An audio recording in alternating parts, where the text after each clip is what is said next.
The new LinkedIn Hiring Pro can't undo your last hire. The empty seat. Who is actually just that, an empty chair in your office because you couldn't find someone to fill it. So it just sat there costing you money with all its fancy ergonomic features. But LinkedIn Hiring Pro can make it easy to fill that seat with the right candidate, with nearly 60% of businesses finding someone to interview in the first week alone. Hire right the first time with LinkedIn Hiring Pro. Post a free job today at linkedin.com/quality. Welcome to the HCI family of podcasts. We're your source for personal, professional, and organizational growth and development. We share our own original research, explore industry trends, and interview executives and thought leaders from across the globe. Join us for practitioner-oriented content around all things leadership, HR, talent management, organizational development, and change management. Maximize your personal and organizational potential with the HCI family of podcasts. Where is Daredevil? I'm right here.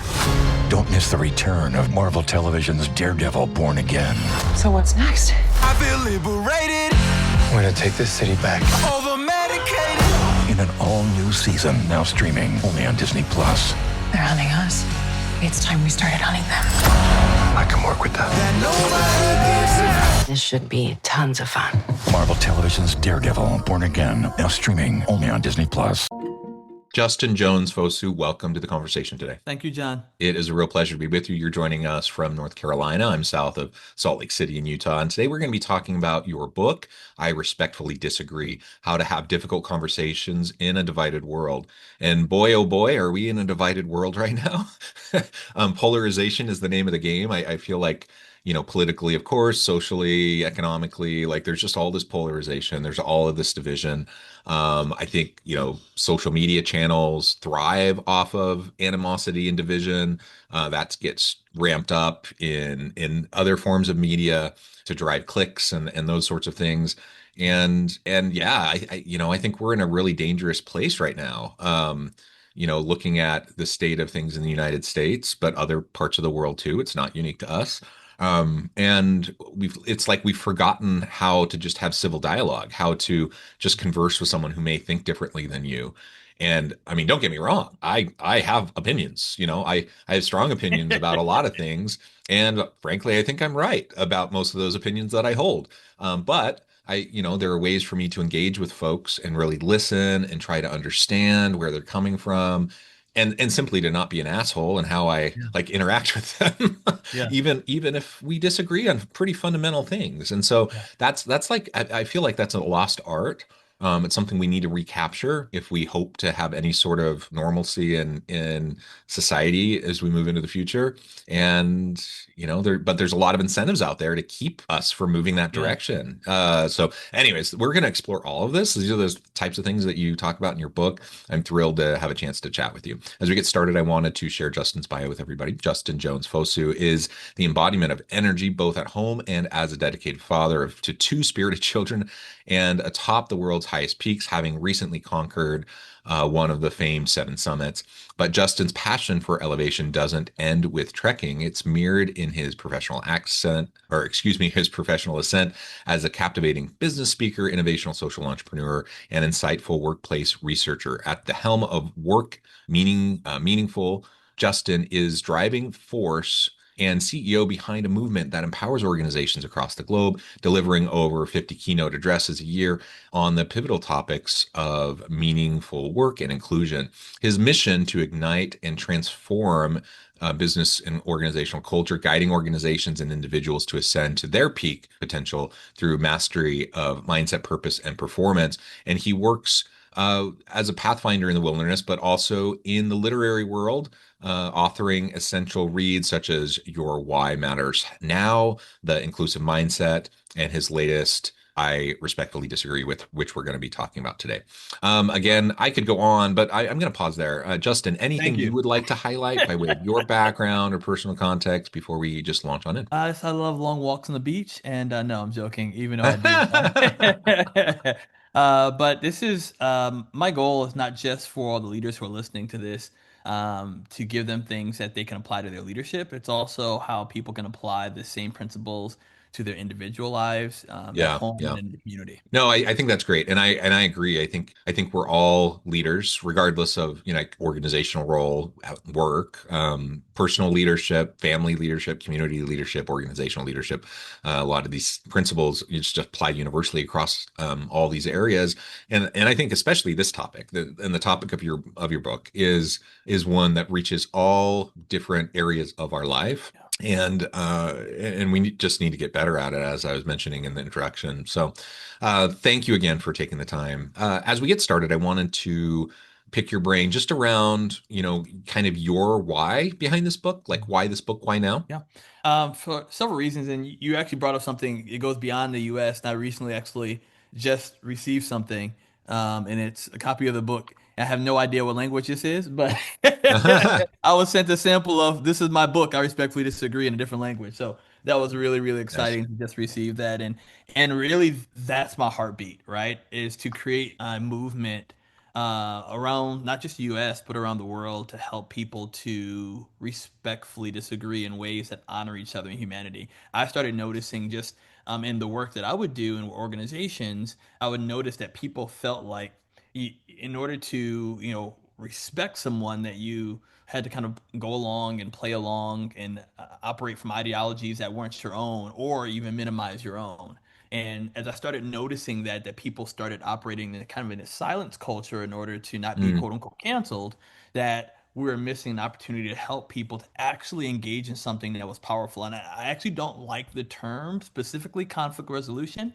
I want to reframe it as conflict revolution because I think mm, with healthy conflict, it allows us to think differently, allows innovation and creativity to come forward, and it creates a better space. And I've seen that in my own life.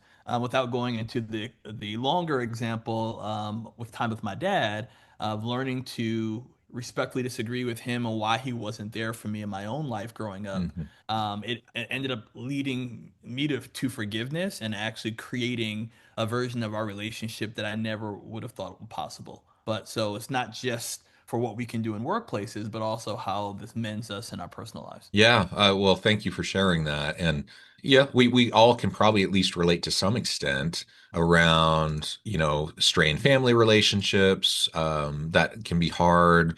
I love my parents. We don't Yeah. just we don't agree on a lot of things, Yeah. and I appreciate everything they've done for me, but we don't agree on a lot of things. And so, Yeah. like, how do we approach each other, in a loving, civil way that still honors the individual and their humanity, and like everyone is deserving of dignity and respect, Yeah. and regardless of kind of where they fall across various points of view.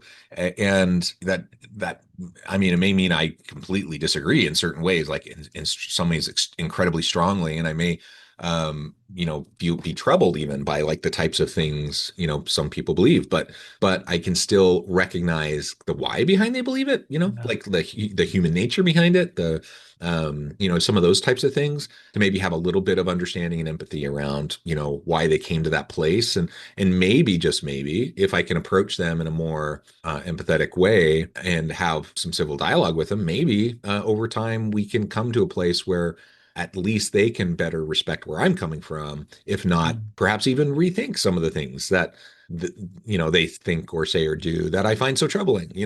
Right. But certainly what's not going to happen is if I just go in guns a-blazing, attacking, trying to tear down, there's just going to be the reinforce the double down kind of reinforcement effect of that. It's going to have the exact opposite impact of what I might have intended, and like going after somebody for what they think or believe or say. Yeah. So it's a tricky thing. It's really hard, and I like how you frame it as a revolution. Yeah. I think that's a really powerful framing. Yeah, and thanks, John. I think a couple of things you shared. I want to help differentiate for people because I love Yeah. that you talked about your love for your parents, which you absolutely should always have love for your parents. But sometimes people think that even in our disagreements, that we should show quote unquote love to the other person, and so that kind of leads us to redefining what respect looks like. Because oftentimes, what we found, and even in our own qualitative research, is that people define respect very differently. You had a Mm, different response to somebody in the military that may have been somebody who, grew up in the South or other places, right? And so respect we found was defined very differently. And we call it our 10 characteristics of golden respect. I'm not going to go through all 10, but just to call out a few of them that we found that in society, it's normally been defined of that I have to agree with you, right? That means I respect you, right? And that's not true respect. I mean, we see it in the workplaces. If a person, if a leader sometimes doesn't get the kind of belief system in their direct reports, they feel disrespected, quote unquote, right? We also feel like that I have to honor you, and that's also not respect, right? I think we've conflated the terms of honor and respect, right? That I have to see you in high regard. Like you don't have to love the person. You don't have to hold hands and sing kumbaya, right? But the truth is that we show respect by listening, by doing the things you've shared, John, in terms of listening, engaging, better understanding how they got there, even if you vehemently disagree with their ideology. And last but not least, we sometimes we found, especially leadership, I love this, is that we sometimes think that my title deserves respect, right? That I am a mm, leader, I'm a people leader, I am the CEO, I am whatever, rather than humanity mm. is worthy of Yeah. respect, right? That every single human being is worthy of that value, dignity, and respect. And so our goal has been to show people practical ways to actually lean in and show this concept of respect that people can see, feel, and value. Yeah, I appreciate that. I think it's really, really important. I see it all the time. Like people who think if you're going to show me respect, that means you shouldn't challenge me. That means you shouldn't. That I mean, you should basically agree with me. Otherwise, Right. you're somehow, just super negative and in some way just completely disrespecting me as a person. And that's never what it was. In fact, that's part Yeah. of why we're in this situation. Yeah. Right? Is like at some point over time it morphed into Yes. like this conception that people have that you have to look, think, talk, act, the same as I do. Otherwise, you're disrespecting me. Otherwise, Yeah. you're somehow invalidating me as a person. And I'm like, no, that's not true at all. And I don't know, it's kind of crazy that we've gotten to this place, but it's there. This is where we're at, and this is where we're navigating. And so, if we want to have like a dynamic, pluralistic democracy in this Mhm. country, if we want to have thriving, inclusive organizations where everyone feels needed, wanted, valued, an opportunity to contribute in meaningful ways daily, where they can bring their whole authentic self to work. If like we want that within the organizational setting, we got to get past this false understanding of like what it means to actually value somebody or respect somebody, Yeah. and get back to what it really actually means. And that actually gives us so much more runway and leeway to like interact with each other and to do it in a way that is actually meaningful, and in a way that is genuine. Yeah. Otherwise, what you end up getting is like you said earlier, like the cancel culture, people afraid to say anything because they're afraid of saying it the wrong way or saying something that contradicts or pushes back against someone else in a position of power or whatever, right? Like Mhm. there's just a silence that happens, and then I worry about like the complicity of like not Mhm. speaking up when you see Right. like really horrible things that actually Yeah. need to be pushed back on, and there's plenty of examples of that right now as well, right? So yeah, absolutely, I appreciate that.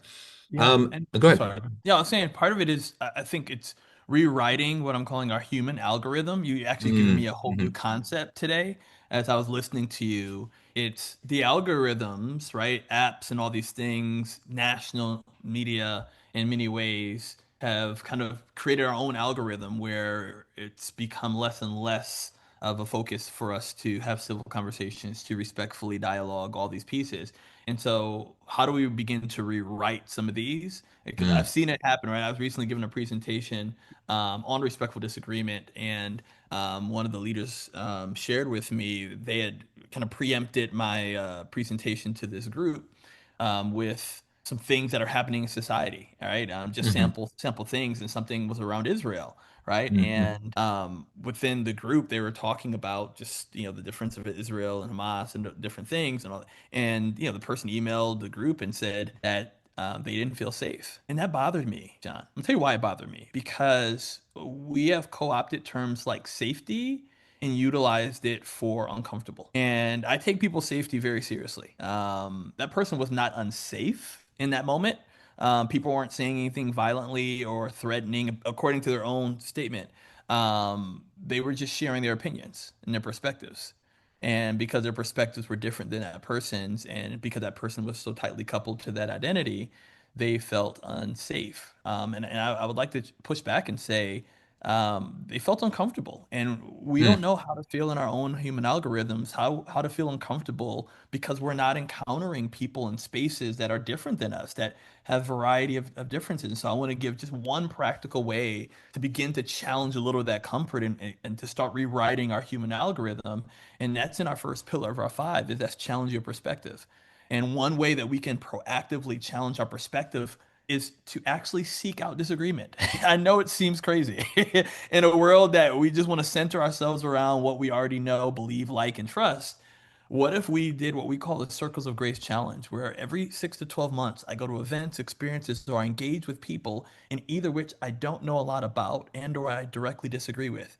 And I go only asking two questions. What did I learn about the event, experiences, and our people? And what did I learn about myself as I experienced mm, them? If we don't exercise those muscles, then every time we get into disagreements, it becomes more of a defensive mechanism rather than yeah. truly hearing out the perspective and understanding of others. I love that.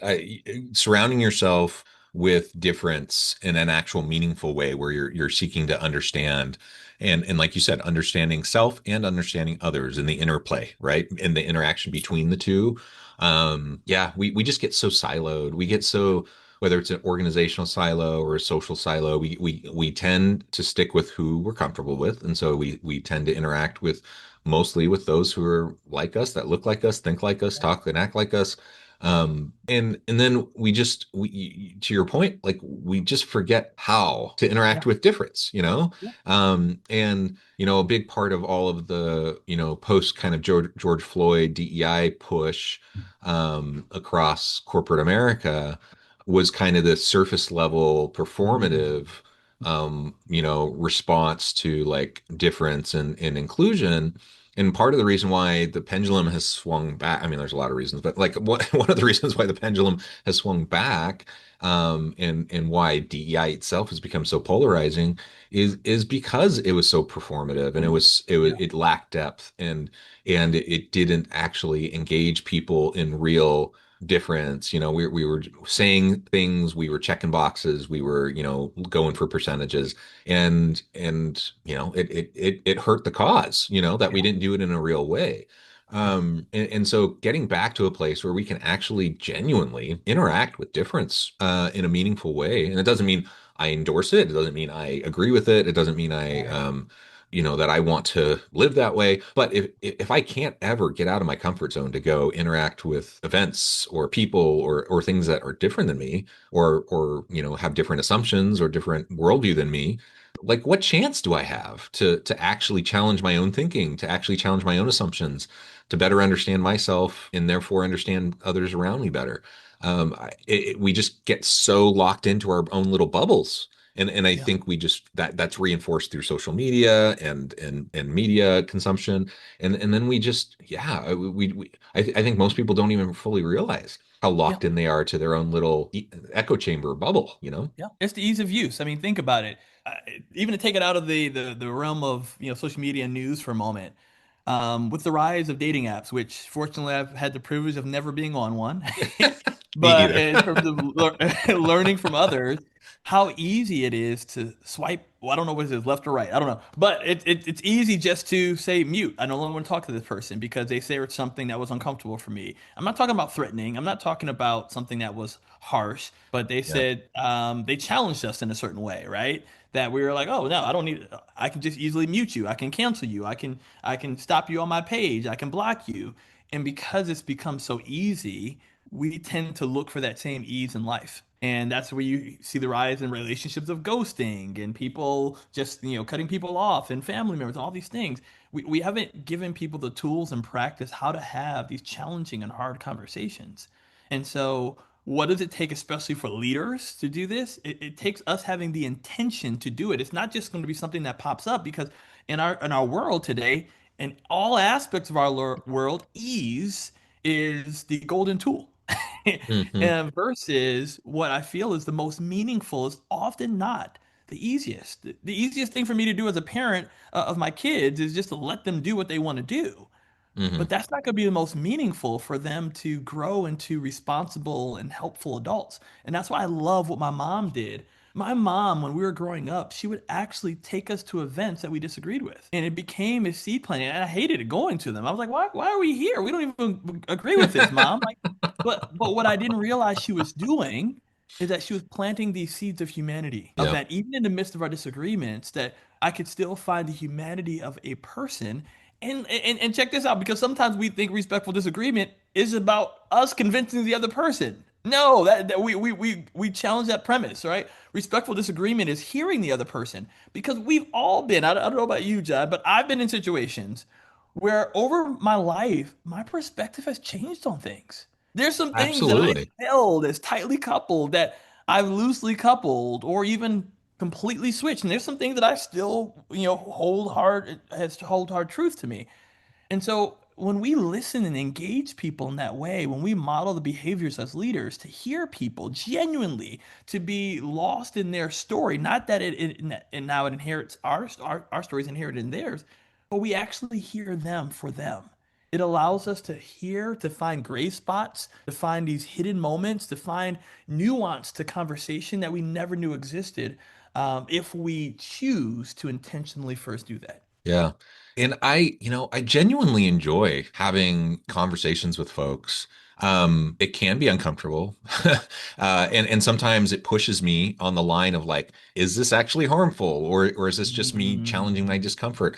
I don't think that's a bad thing, for yeah, me to be put in that position to try to navigate that. Because if I'm so comfortable that I'm never even close to that line, then I'm probably not challenging myself, my own assumptions. I'm not listening hard enough, those sorts of things.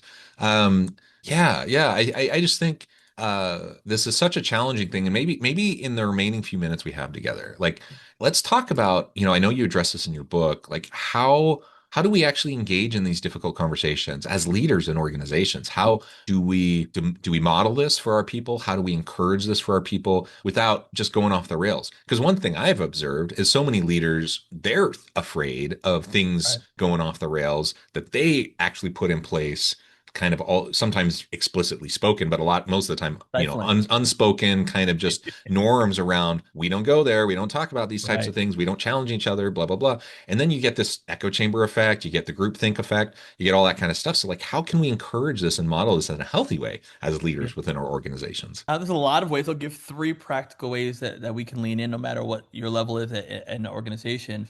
One is to ask for disagreement, and I know it sounds simple, but you would not know how the amount of leaders that don't ask in their meetings. Let's take it out of societal for a moment. Let's just talk about in our meetings. In our meetings, that I want you to disagree with me, right? And to not just do it once. That's where I made the mistake. As a person who wrote this book, I had a 7-year employee leave, and I believe in doing true exit interviews. And I asked in terms of what is one of the reasons you're leaving, and they shared that they didn't feel like they could honestly disagree with me because I was so passionate about my views. And in my brain, I went to immediately like, wait a minute, I've always said that you can disagree with me. Right. But what I didn't realize is that just because I said it once doesn't mean that it continues to be reinforced in the minds of our people. And so, one, consistently asking for people to disagree with you is a hallmark aspect of a leader that creates that type of respectful disagreement culture.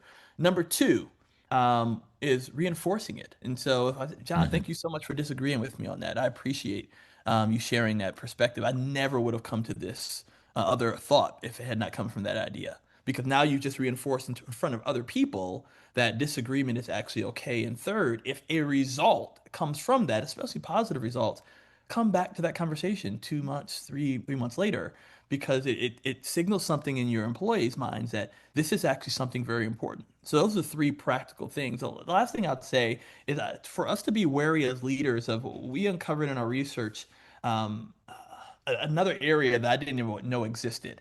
I initially just want to help people to go from disrespectful disagreement to respectful disagreement. I didn't know there's a whole nother category called disrespectful agreement, is where people Mm. go along, they may say things like, "Oh yeah, I Passive definitely aggressive. agree," but behind you, right, passive aggressive, behind your back, you're like, "Why would John even say that?" Or they might have grown up in a situation of society or culture where they were taught that children should be seen and not heard. And so they bring that into the workplace. And so they don't want to rock the boat, cause any conflict. And so as a leader, it's our responsibility to not only model the behavior, to ask for the respectful disagreement, but to also be vulnerable and share where we have faulted, where we have failed, like I did with my 7 year team member, of realizing that my passion communicated don't disagree with me, rather than consistently communicating the need for respectful disagreement. And the last but not least is to agree to respect. Let's throw away the concept agree to disagree. What if we end it with it's our fifth pillar of our five is agree to respect. And one way we can agree to respect is by fully acknowledging the person.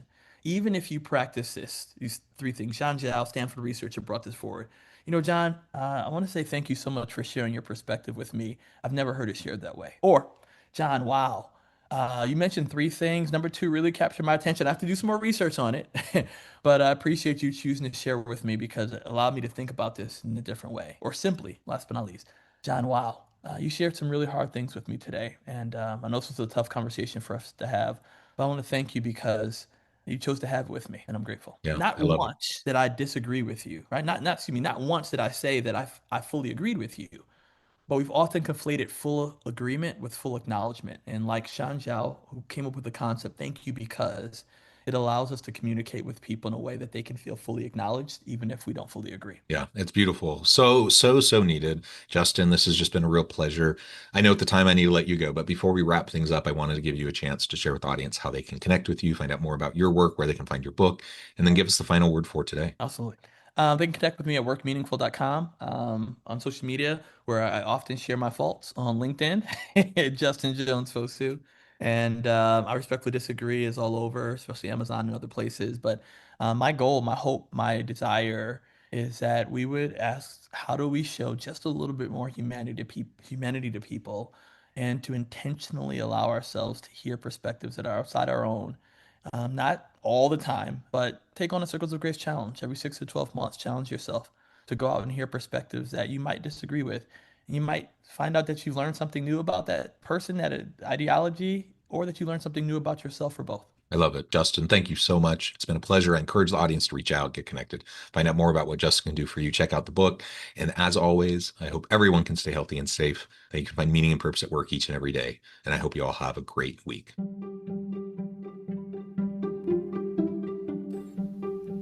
Thanks for joining us for this episode of the podcast.